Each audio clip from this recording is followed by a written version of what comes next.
МЗТ Скопје го освои купот на Македонија откако во финалето во Кавадарци го совлада работнички 67-76.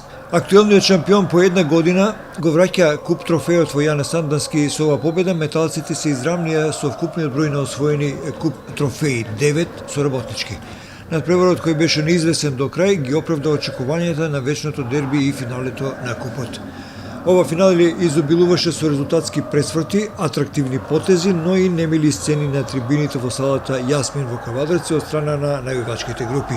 Иако МЗТ подобро го одигра првото полувреме, тоа не го капитализира со поголема предност, па на паузата замена само со 2 поени разлика 33-31. Во последната четвртина штраковите има постојано водство и покрај борбеноста на работнички и заслужено победија. Бојан Транковски со 18 поени беше најефикасен кај МЗТ, а Дарко Соколов реализираше 17 поени, додека Дамјан Стојановски заврши со 15. Фени Индустрија од Кавадарци загуби уште во првата квалификациона средба на ова полуфинале, односно на овој куп надпревар за Македонија, од победникот МЗТ. Кај жените победник на македонскиот куп е Вардар.